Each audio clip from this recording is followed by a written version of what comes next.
Welcome to The Radiant Leader. I am Erin Johnson Girkman. In this episode, From Head to Heart, the journey of embodied leadership, we're exploring what it truly means to live and lead from the wisdom of the body.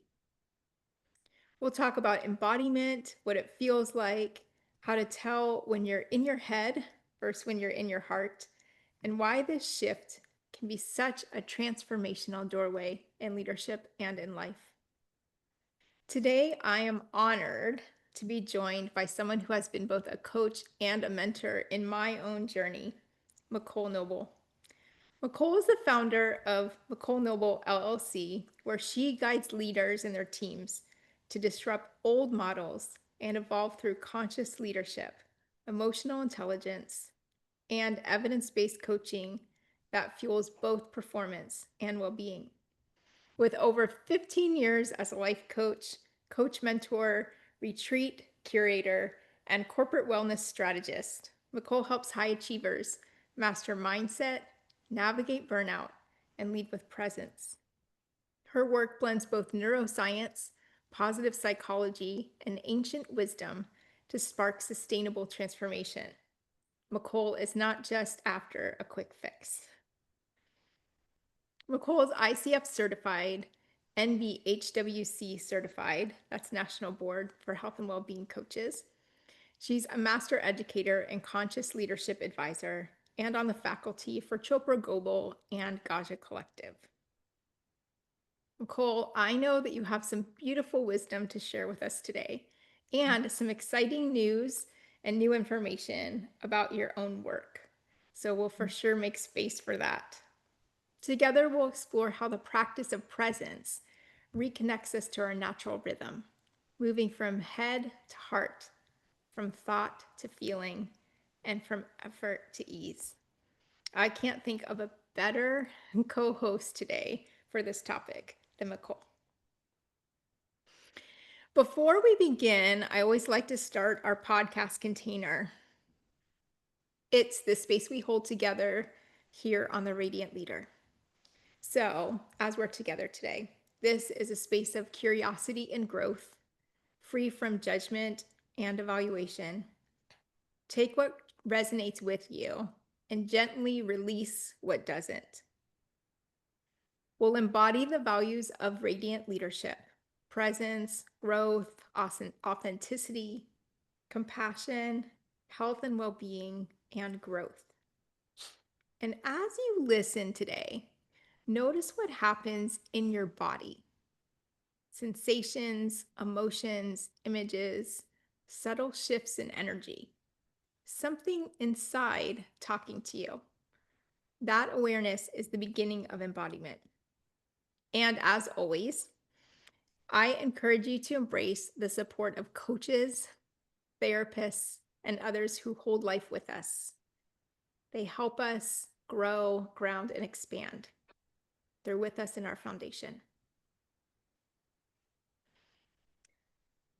So as we begin, I love to ask a few grounding questions, a way to get to know our guests and hear how radiant practices look in real life, knowing that they are unique to each of us. Micole, welcome again. Thank you. What are the consistent practices that keep you heart-centered, grounded, and nourished?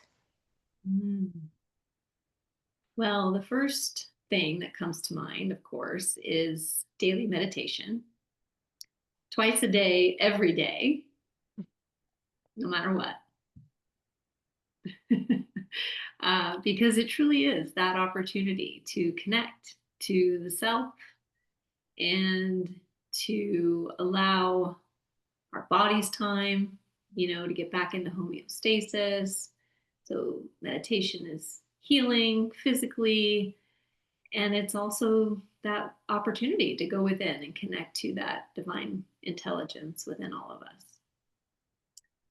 And the second thing I would say is movement, exercise, breath, yoga. It can look a lot of different ways. Getting out in the day for a walk, I have a shake plate here in my office. Sometimes the best I can do is hop on that thing for 10 minutes a day. Okay, but You if have you a look at what in your office? a shake plate, What is that? well, it's for circulation, and you stand on it and it literally shakes your body because our lymphatic system is the only system in the body that doesn't have a pump. Mhm. So much like getting on a rebounder, or it just Mhm. increases circulation all over the body, and it's easy to just hop on there and stand there for 10 minutes and scroll and do whatever else you would do normally anyway. So yeah, so any kind of movement, because it's all about circulating and not having things coagulate and get stuck in the body. So movement, well, first meditation, then movement.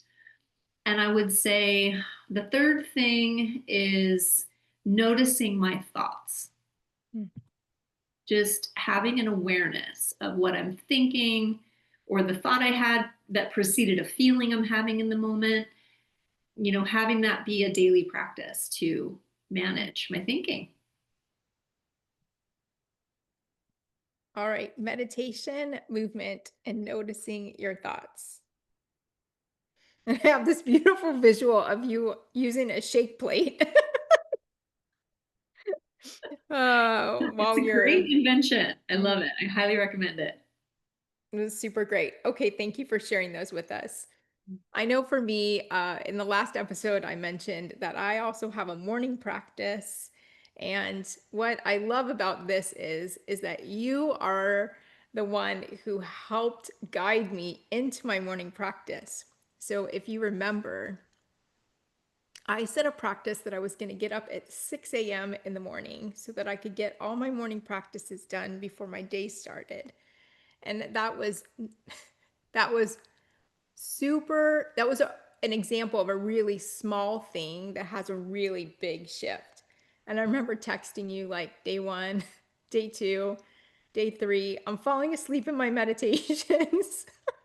Right. It's like I'm falling asleep. It took a while for me to be able to get to get that in a rhythm so that I also could be in my morning practices that include things like meditation and just being able to um, sit with my vision board and be able to um, get my own process started in the day before I'm engaging with anyone else's processes so that I can feel like I have what I need in my body to get started and feel nourished and radiant. So, for our next question, like as we both are describing kind of our morning practices, how do you how do you sense your radiant rhythm throughout the day or the week?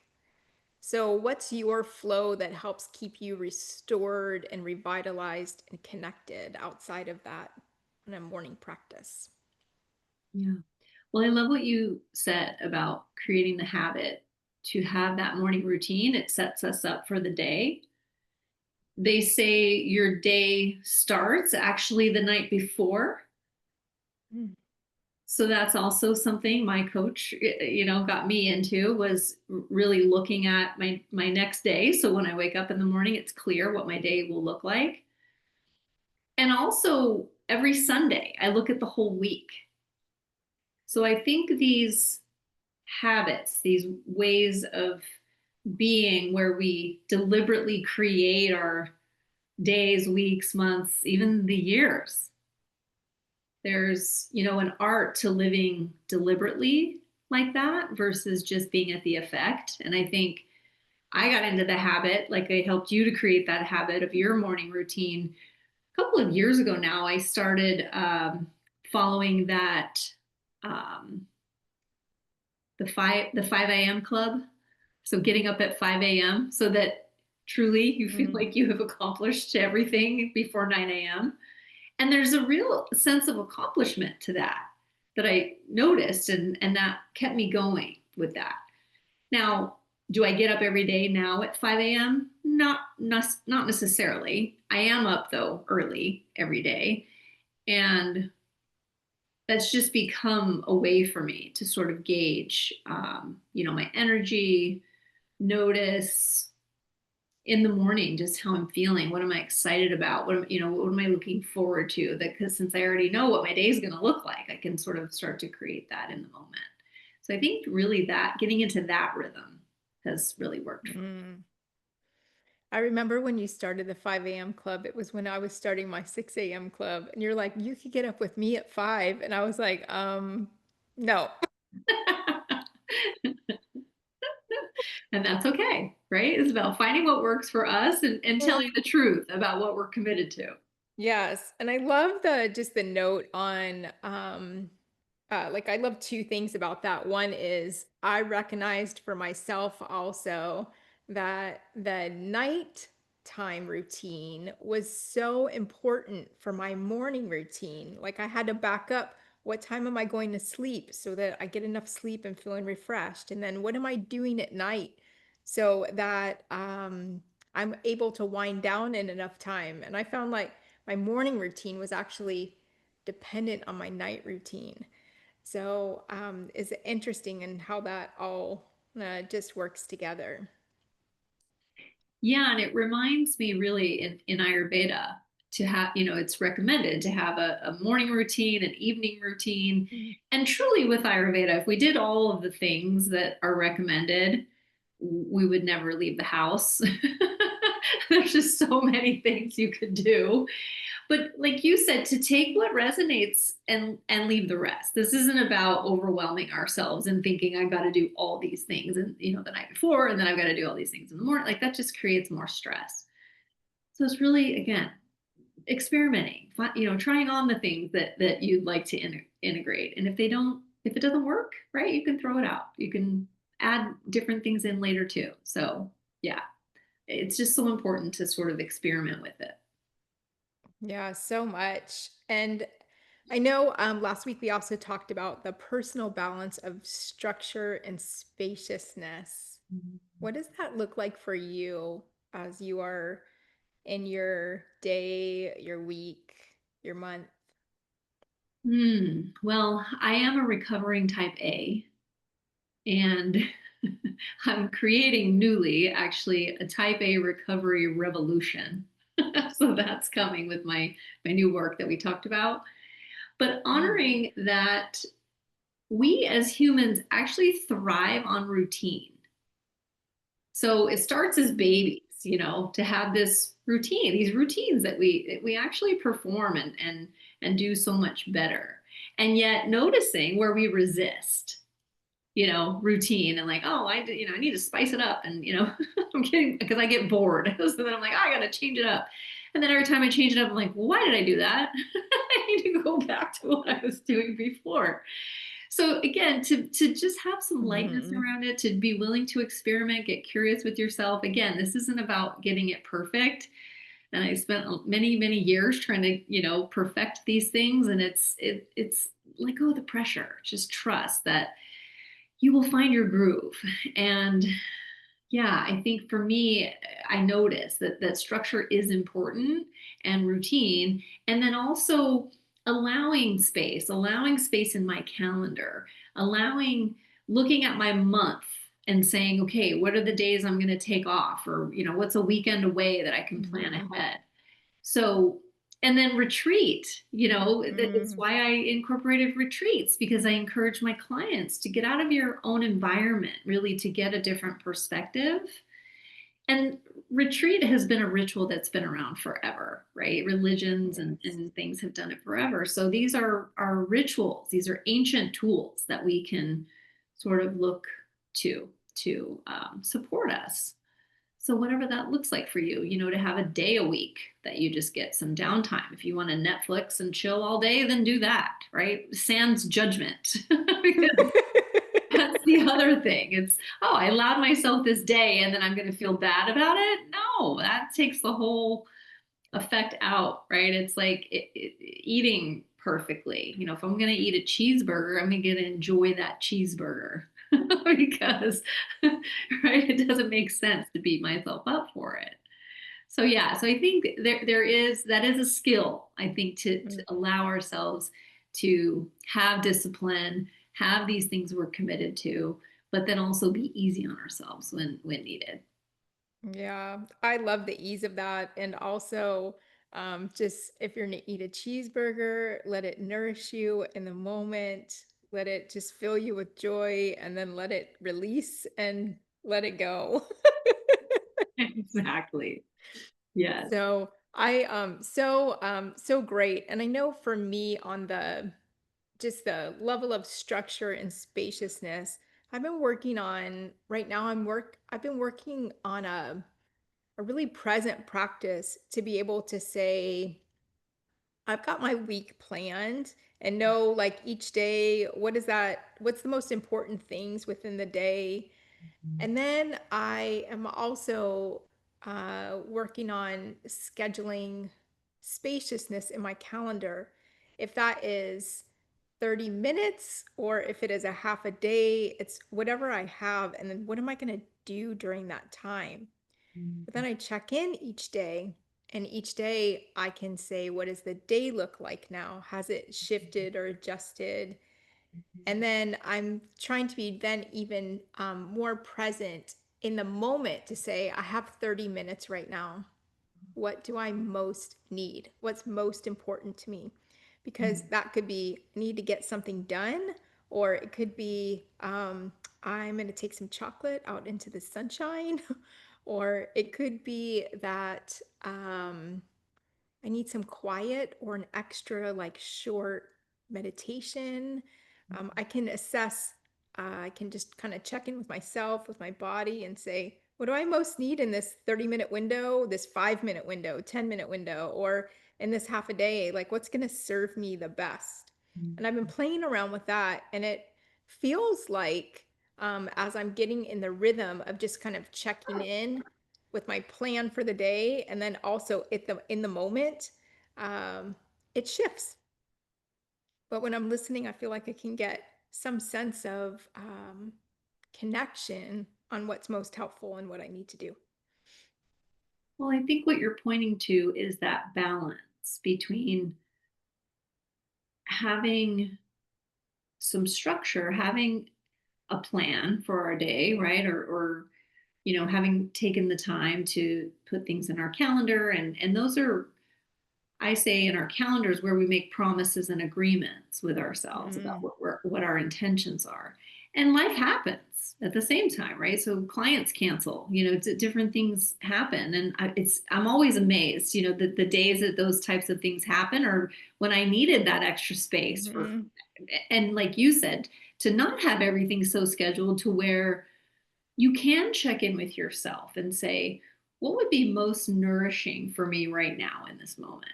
So I hear you taking that time, because that's also something we can miss when we are too scheduled and too mhm. rigid with our schedules, right? Is that time to even know, is this even nourishing me at the moment? I said I wanted to do it, and I'm keeping my word to me, and that's what's most important. But is it, sometimes it's allowing for that flexibility too. Yeah, that's super great. I may be like, hey, I have 5 minutes, and what I really need right now is a connection to someone. I'm gonna go find the person that to find the person that I'm supposed to be connecting with right now. So Yeah, yeah, it's like absolutely. what we need internally. Sometimes that may be connection that we're most wanting, process or talk through something. Yeah.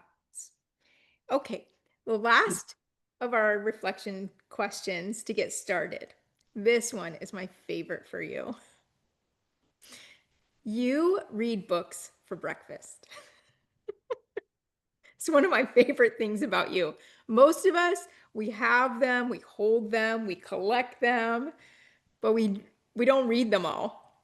You read. So, as I feel like my digital library is overflowing with abundance, what is your secret in being able to read books for breakfast?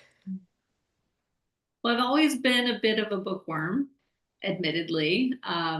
Started as a child, and I was valedictorian of my eighth grade class, so I am a nerd at heart. So I love books. I just really do love books. And now, as I've gotten older, I used to beat myself up for having like 3 books going at once. But now I was like, again, going back to what's the most nourishing for me in this moment. Sometimes if I start a book and then I realize, it's not feeling nourishing to me. Maybe there's something else that I'm feeling more drawn to. So allowing myself that Mhm. flexibility, again, that space to just, have it look whatever way it wants to. And now I think even more importantly, in the last several years, there are books that I have read 10 times or more because I realize we can fool ourselves into thinking, oh, yeah, yeah, I read that book. Mhm. Oh, yeah, yeah, yeah, I read that. Oh, yeah, yeah, I know the premise of that one. Right? Everybody's talking about it. I kind of I know what's in there. I don't really need to read it. But it's about reading books not just to for the knowledge, it's actually reading a book and then applying it to my life. Mm. There's a difference between, right, knowing something intellectually and actually living our life that way. So, this also started as part of that 5 a.m. club, this other challenge I happened to be doing at the time. It was called 75 Hard.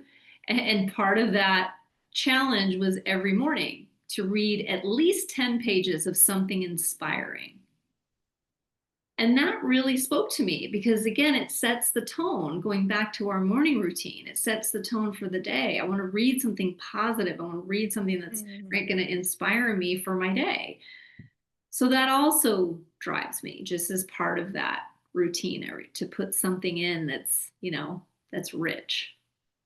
Yeah. So I love books. I do eat them for breakfast. So, just what you said there, it resonates most with me is around spending time with something that inspires you in the morning, sets the tone for the day, even if that's 10 minutes of reading or 15 minutes of reading or 10 pages. And the other thing that I love that you said, books are so connected to our growth. And knowing something doesn't mean that we're actually in practice. Those are very different. And we also evolve. So as we grow and evolve, so do our practices. So I love that you come back to books to say, like, what's today most resonant for me and who I want to be and how I show up in my practice or what I embody. And maybe that leads me to reading a book 10 times because it's so in my foundation, but the evolved version of me and what I embody might look a little bit different today. Absolutely. Super I think this cool. is where embodiment begins, is to take all of the knowledge. We all have a lot of knowledge. We all know a lot of things intellectually. Does not mean we're practicing them. Does Mm. not mean we're doing them. And that leads to that internal dialogue of like, oh yeah, yeah, you know a lot doesn't mean you're doing it, right? So that imposter syndrome, that, Mm. I'm a fraud, and who am I to guide anyone if I'm not over here doing the things I know I should be doing, right? Or I know that are going to enrich my life. So Wow. yeah, put it into practice. That's the first step with embodiment. Who do you want to be? Well, let's take this conversation right into the best, which is from head to heart. Mm. So many of us spend our days leading from the head in thought, in decision making, and strategy. We're often on autopilot. We are in a loop. And when we work together, one of my biggest transformations was learning to actually sense when I was in my head and when I was in my heart or when I am in my heart. It's like head and this thing, heart, it's body. This is something that I now have in my foundation that I also work with others on.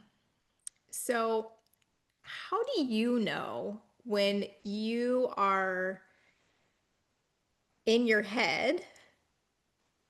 And how do you know when you are in your heart, in your body? Mm. And what might also be common with people that you work with that are themes that might resonate? Hmm. Great question. So It's experiential, first of all. So what feels to me in my heart and in my head might be different for you or anyone. So the invitation, again, to just get curious with ourselves first. How do I know? How does it feel when I'm in my head, when I'm overthinking, when I'm overanalyzing, which, as you said, is where most of us spend our time? And versus getting present, allowing myself to check in, whether it's in grounding or meditation or in Mm, a moment, taking a deep breath. There's lots of ways that we can get present, but we have to be present to mm, actually be connected to the heart. So I think presence is the first key. And how do I know when I'm present? Because that feels a particular way.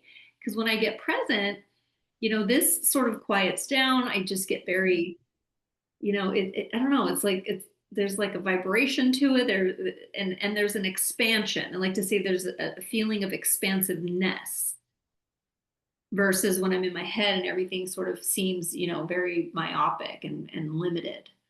So to me, I know when I'm in my heart, when I have that sense of everything is just open and yeah, there's nothing blocking.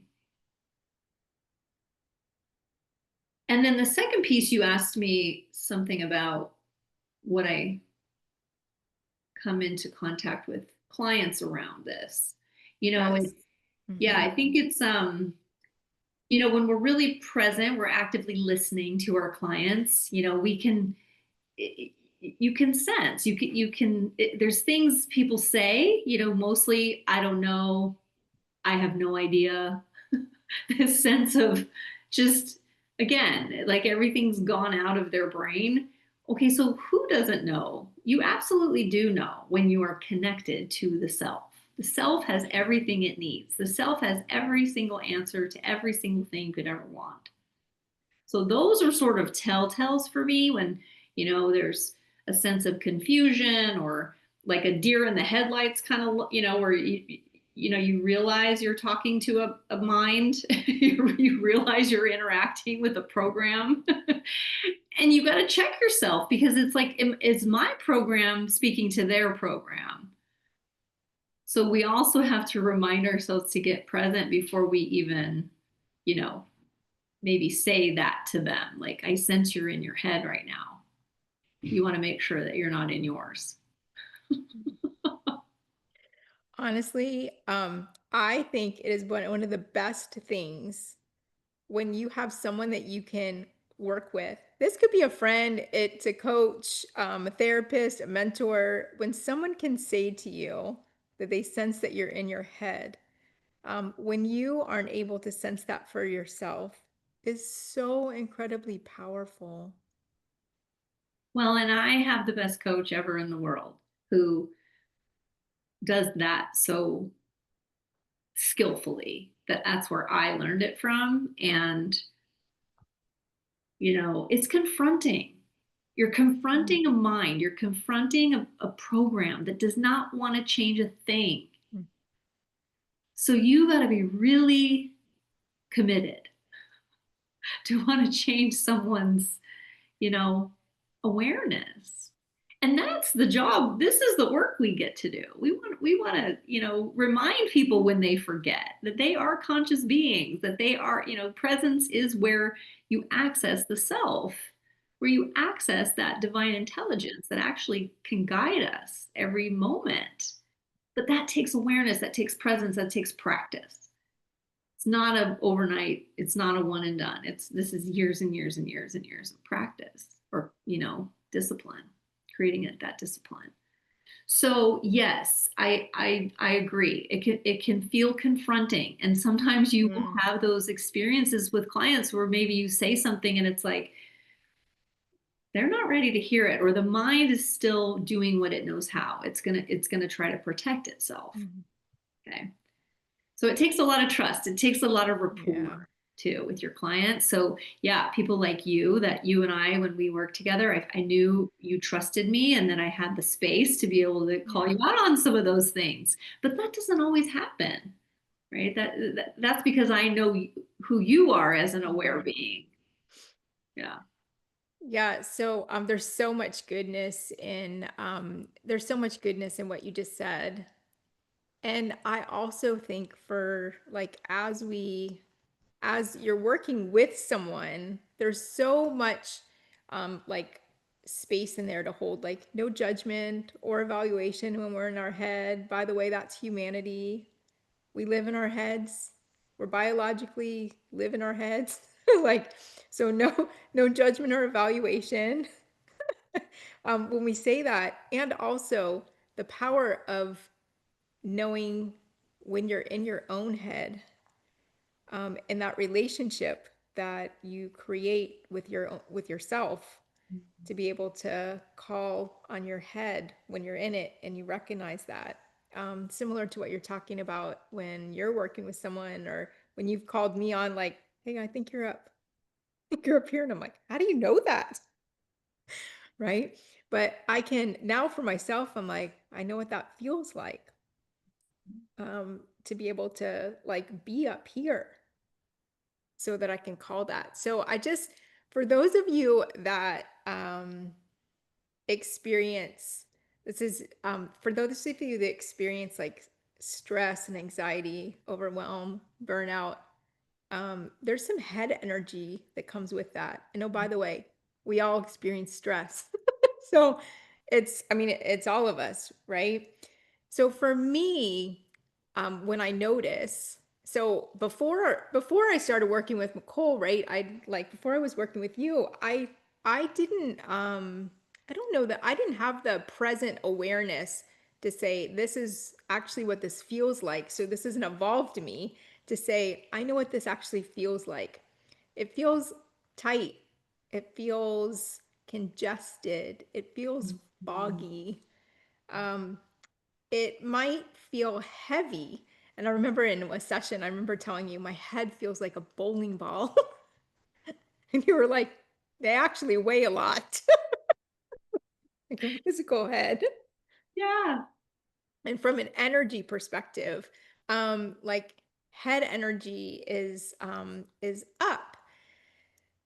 And I heard you talking about when you're in your heart, it feels expansive and grounded. Like it feels expansive, right? There's nothing in the way of it. And that's what it feels like for me too. When you're in your heart, it's expansive and grounded. And head energy feels up. And I have two beautiful mentors that were talking about head energy, and it connected for me. Head energy is air.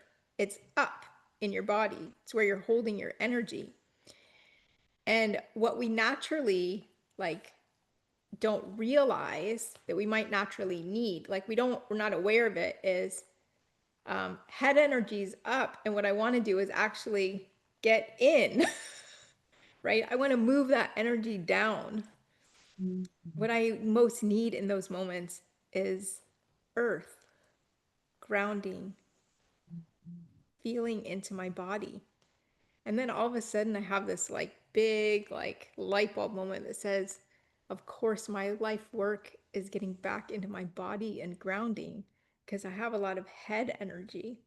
So it's just interesting how it all connects together. Mhm. So kind of a felt sense in your head. If you can notice and be aware of that, it's really good signal so that you can interrupt it. Yeah, and going back to the heart is where the self, that energetic being within all of us, resides.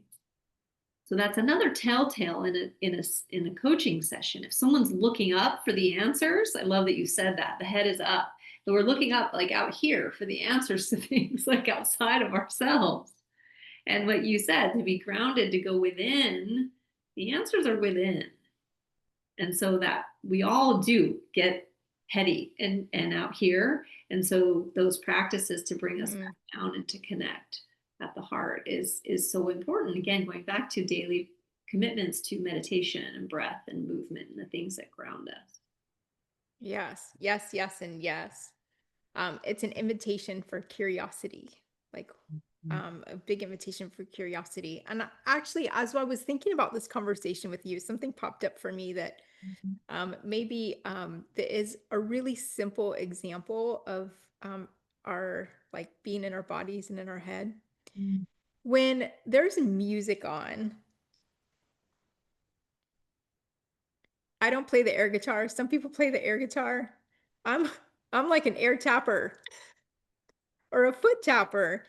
And I can um without me, like if that music is connected to me in my rhythm, I'm actually like tapping in rhythm.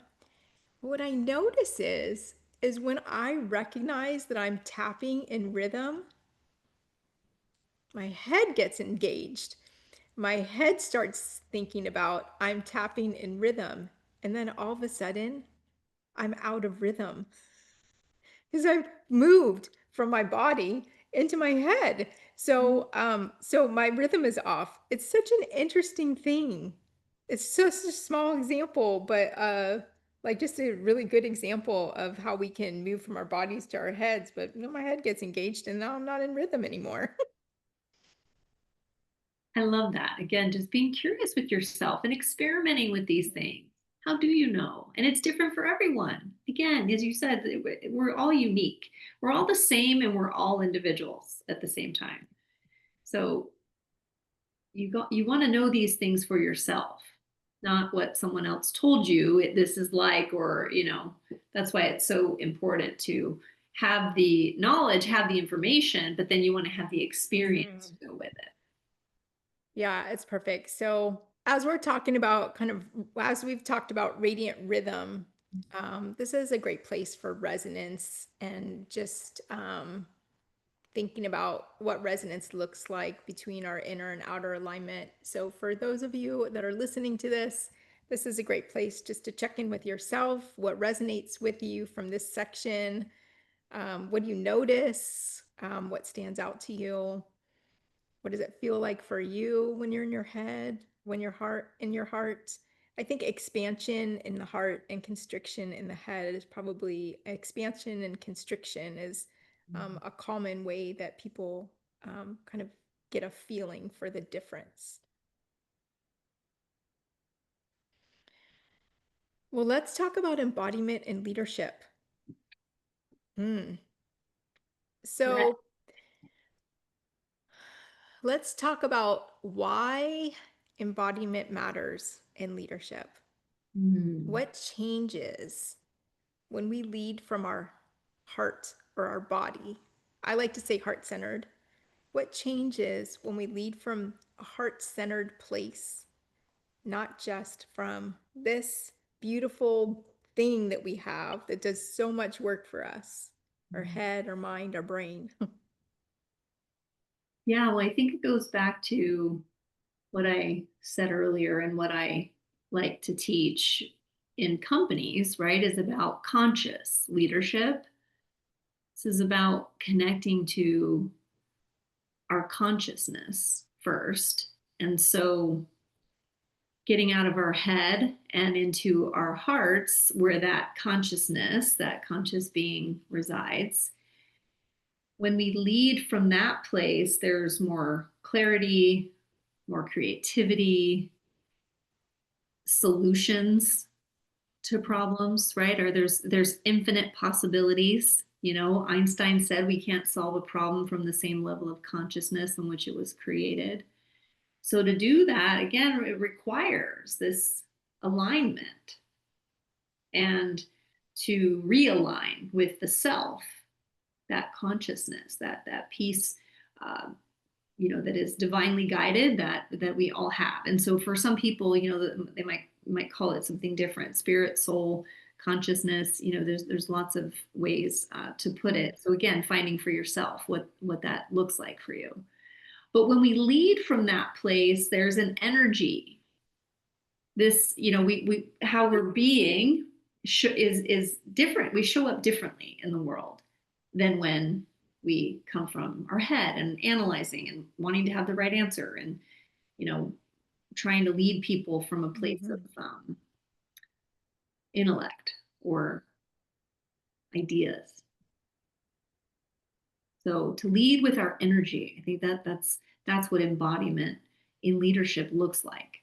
How am I showing up? How and you and I talked about this, Erin. I think Mhm. it's we can think of leadership, with teams and in our work Yeah. and within companies, but it truly comes down to being a leader in our own life. We are all leaders in our own lives. So where am I over here outsourcing again, I have the answers to everything I need within me, and yet I look outside of myself, or many people look outside of themselves for answers and advice and for solutions instead of first checking in with themselves or taking it out into the field of pure potential and saying, "Here, I'm turn it over to you for the answer," and then not knowing when that might arise, but trusting that it will. That's a different way to be in the world, and that's a skill, and that takes again a practice of every day connecting to that source. And how Mhm. does it feel to be in my heart? Well, when I'm in my heart, it's expansive because I'm connecting to the self, which is expansive. Consciousness is there's no limits, there's no bounds. That's a different experience altogether. Did I answer the question? Yes. So beautiful. Yes. Embody deepens our connection to our inner wisdom. Our inner leader is what I like to say, that that place inside of us, that our inner knowing. And there's also science that supports this too. I love your Einstein quote. If you are listening and you've heard of interoception, that's also like the awareness of our internal body signals. Um, it's we when we can sense our body cues, and when we can do that, we can also regulate emotions more effectively. So as leaders, when we are regulated and we feel safe, grounded, and creative, we create the environment for those same things, which I hear you talking about, for safety, for connection, for creativity, and for growth. So then we can lead and respond with empathy and compassion, curiosity, courage, clarity, that safety or that inner embodiment or that inner leader when we're leading from our hearts that actually radiates outward. So that helps to shape teams and cultures. And we'll talk more about that. Just maybe something for like just something for reflection in this section for everyone. What if leadership isn't about what we do, but how we deeply tune into ourselves, to others, and the unseen rhythms that actually guide our connections? Mhm. Yeah, it's reminding me too of coherence. Mm, In quantum physics, it is a science that, the heart has its own frequency. And so when we practice connecting to the heart and knowing when we're connected to our heart, that, as you said, it generates outward. And then the practice can become to connecting this to this so that our mm, thoughts actually are coming from the heart. That's the ideal, to create from that place of coherence. So, and again, it's a practice. Right. We gotta align all of the chakras and be grounded and centered in order to do that, and to practice giving it that attention. How do I know when they're coherent? What's that feeling like? Yeah, powerful. yes, heart coherence, for those of you listening, is a thing. It is a it's a beautiful thing. I like to say it's a stretchy thing that, we're always evolving and paying attention and being present to you, and knowing that what that feels like for us. All And right, there's so go ahead. there's an organization called Heart Math too, Mm. where they've studied this, and there's tools you can actually measure the coherence. It's fascinating. We might have to come back to a whole episode on coherence. Agreed. Yeah. There's lots of books and lots of audibles around it too.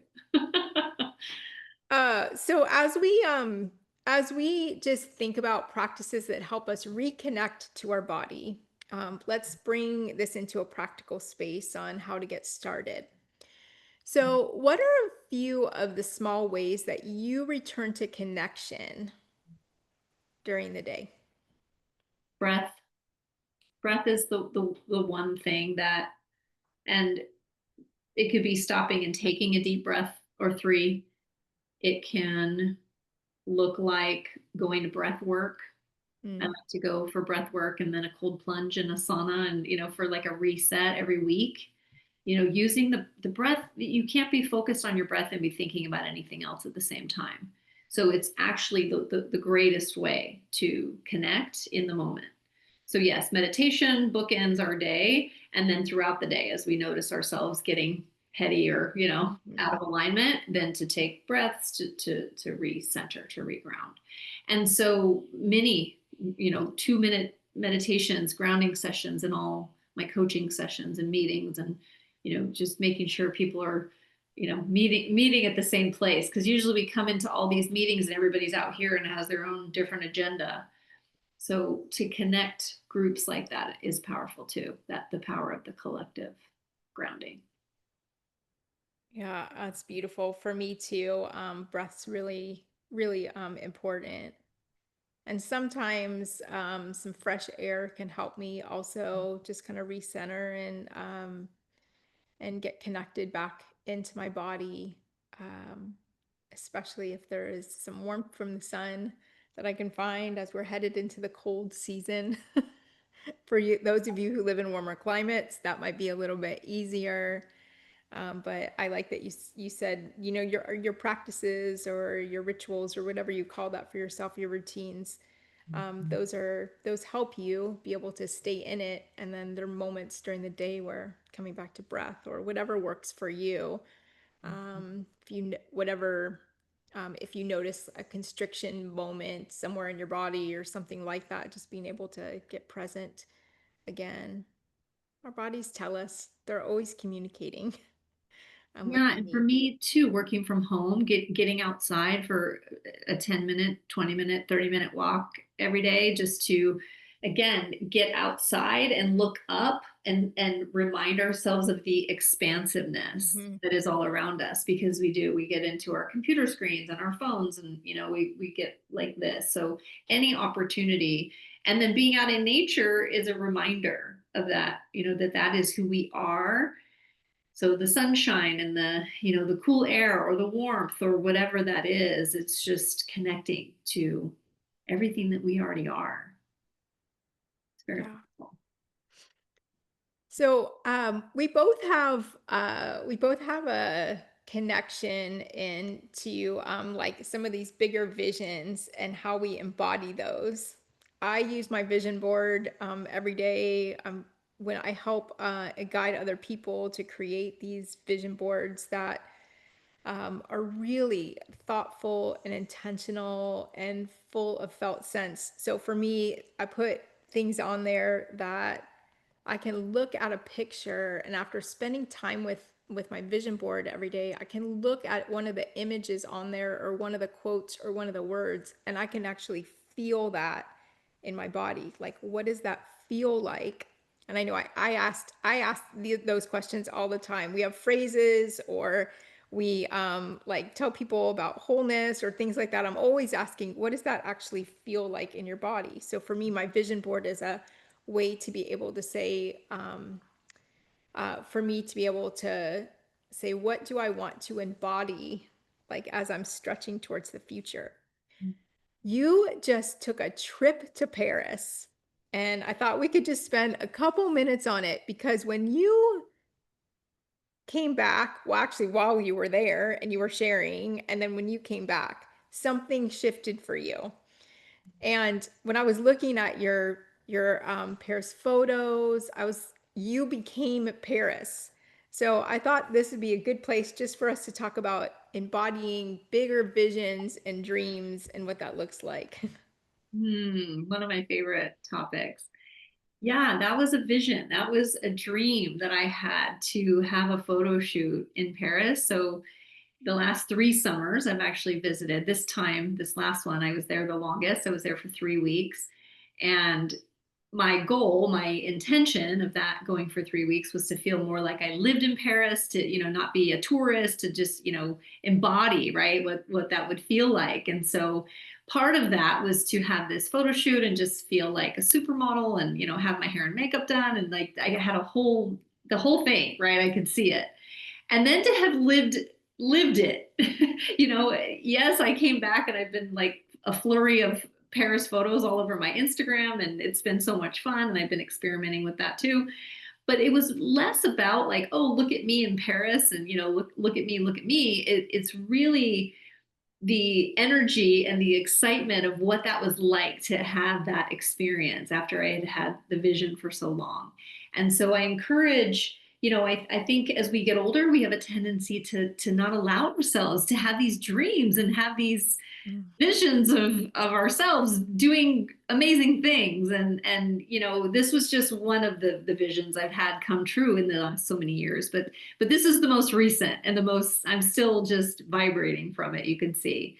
And then that translates, or did translate at the time to the vision I had for using the pictures and creating what's next in my business, and up leveling myself and embodying a different version of me that I want to come through in everything I'm now sharing, which is I have a new website coming. And right, so it starts with that one vision, but then it just bleeds into everything else. And I've said to you, Erin, and I say to people all the time, everything we do is for the experience.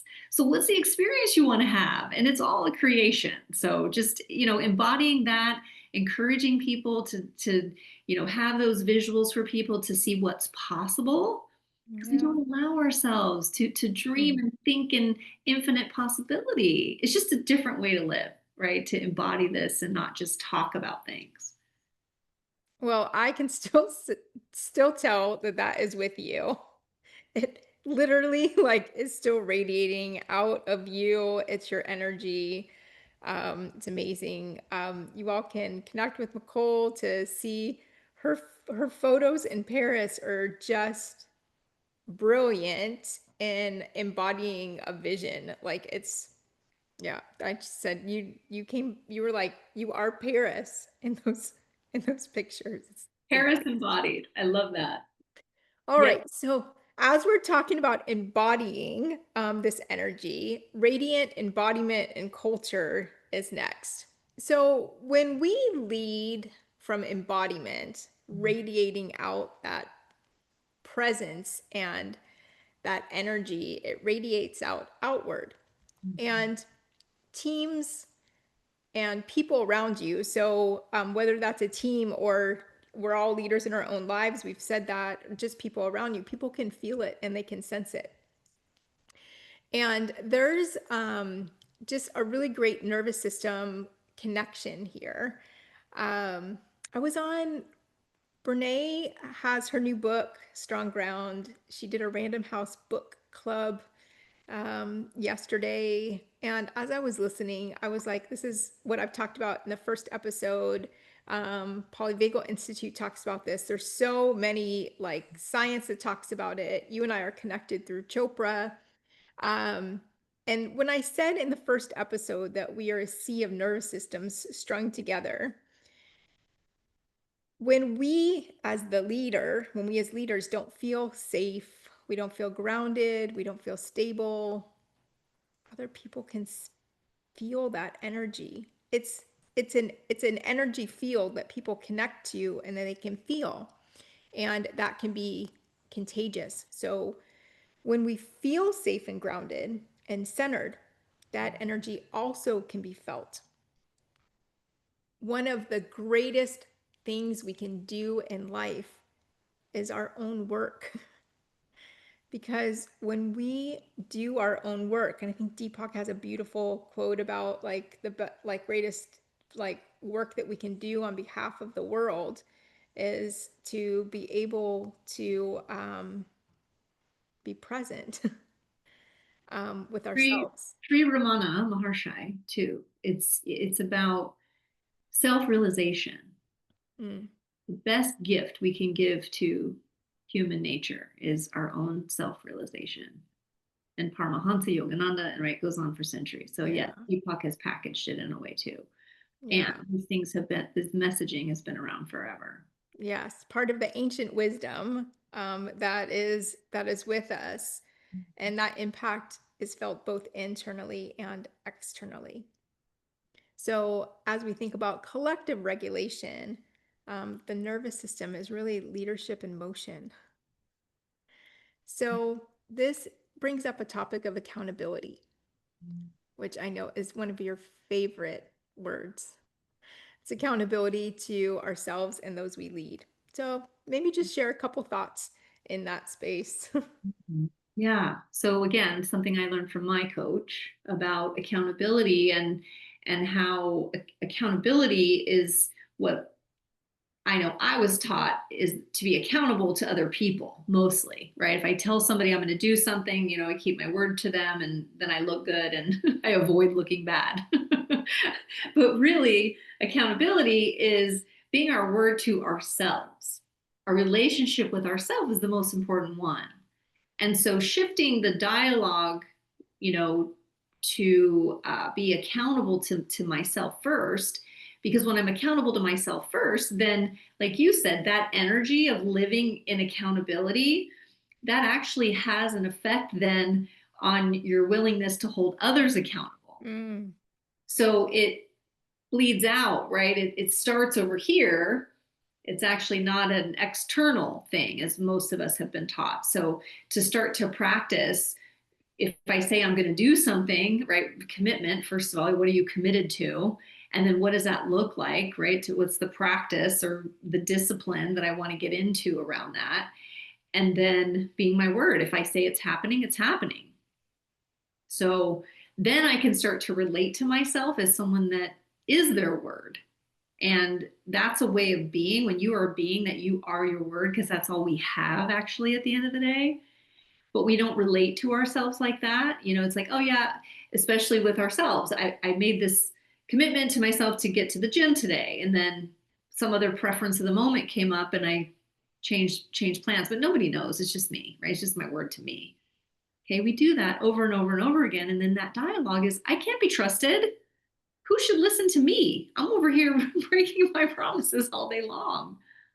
Right. So it just so affects our dialogue and our self mm, esteem and self, our vision for who we are in the world. So it's such a powerful tool. Accountability is huge. mm. Yeah. I could go on and on. Yes. Accountability for ourselves, and also like that translates to accountability out in the world.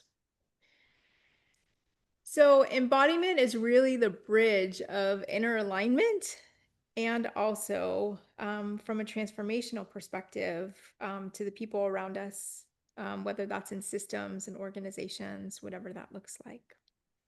So just press pause on this part of the conversation. I know that we have a couple minutes left. So I want you to be able to have time to share, like, what's your reveal on your new work?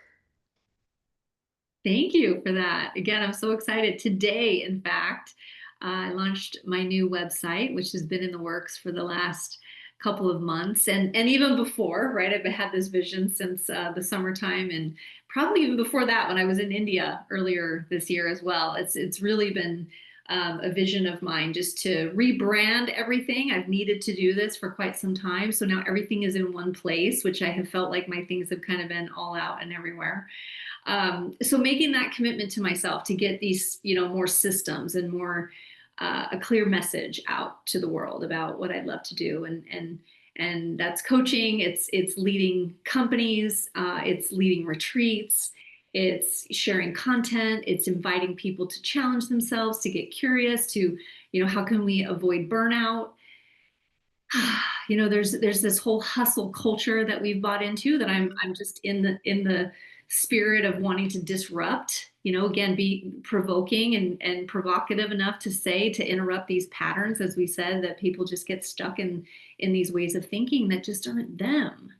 So I'm really passionate about it. I'm super excited about it. And I just feel like first of all, the website, then I have programs that are coming and different ways that you'll be able to engage with me. So just super excited. And to match the stuff on social that I've been putting out there is just kind of experimenting with this, new version of myself. I just feel it all coming together. So I'm super, super excited. So it's just my name, MicoleNoble.com, right? Easy to find. Would love feedback. I mean, obviously we're just getting the site out today. There will be other things coming out. So yeah, can't wait to share with you all. So beautiful, and we can't wait to see it. Thank you, See Erin. it and engage with it. Yes, I'm sure it'll be full of felt sense and embodiment um, as the outward outcomes. So, yeah, super beautiful. So we next we're going to head into our reflective segment, which is to recap the reflection takeaways and home practice from today. Micole, I just want to first, before we do that, say thank you so much for sharing your wisdom, for joining me, for being my OC guest too, by the way, for your grounded presence and your radiant light that you brought with you and shared with us. Thank you. thank you, Erin, really, for inviting me. I'm so proud of you. Honestly, this takes a Mm. lot of courage to get this out in the world, and you're doing such a beautiful job. So, to support you, to be able to be here with you, and also share about what I'm excited about and what I'm up to, has just been a pleasure. Thank you so much. All right, super great, and I'm sure we'll find I'm sure we'll find a pod continued together.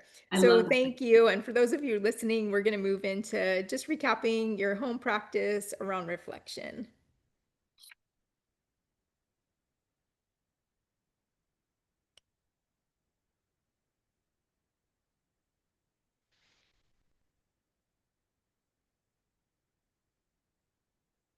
Are you stopping the recording?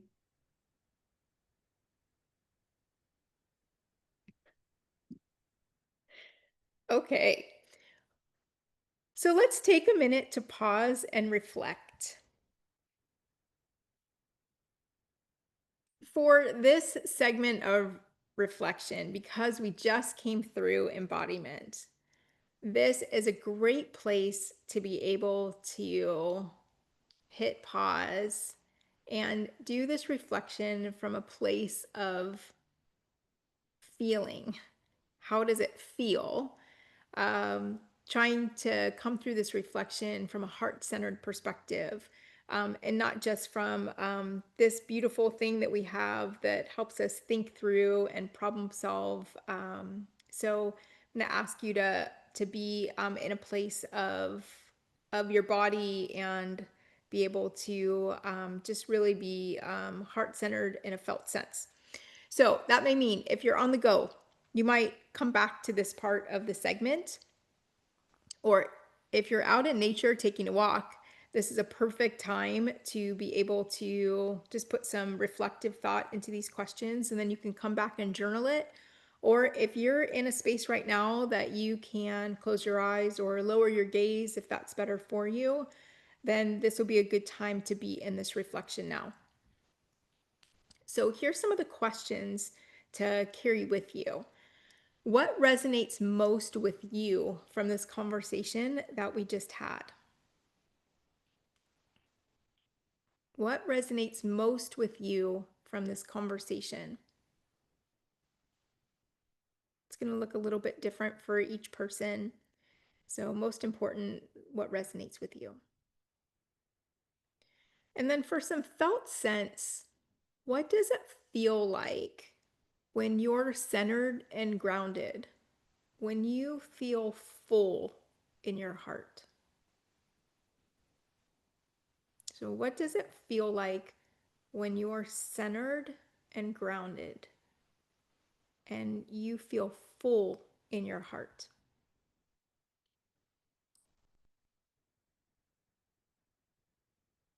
And then the third question is around visualizing a time when you felt at your best, at your peak.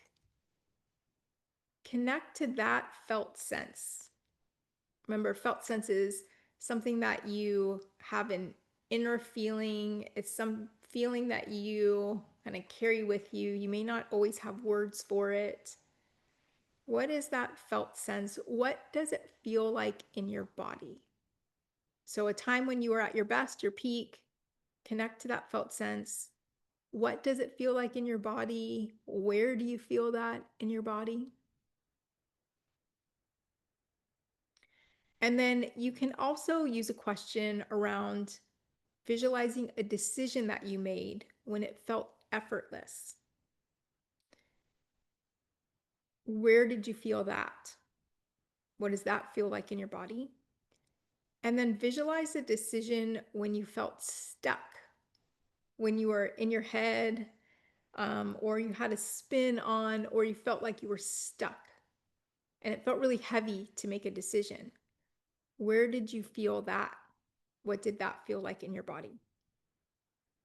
So, when a decision felt effortless, where did you feel that? What does that feel like in your body? And then a decision when you felt stuck, uh, or it was kind of heavy to move through that decision. Where did you feel that? And what did that feel like in your body? And then what can you explore and experiment with to pause and tune in to your felt sense in your body? Maybe that's part of your morning practice. Maybe that is as you are in the shape of your day or your week. Maybe that's just in a moment. So, what can you explore or experiment with just to hit pause and connect in to your felt sense or what things feel like in your body in the moment? What small action could help you return there more often? Okay, those are our reflection questions from this episode. And I just want to thank you all for listening. Thank you for tuning in, both literally and energetically, in this episode. Remember that your presence is your power. So when we lead from embodiment, we don't just inspire, we resonate. I'm Erin Johnson Girkman. This has been The Radiant Leader. Together, let's turn our lights together, let's turn our lights back on. Until next time, much love and gratitude.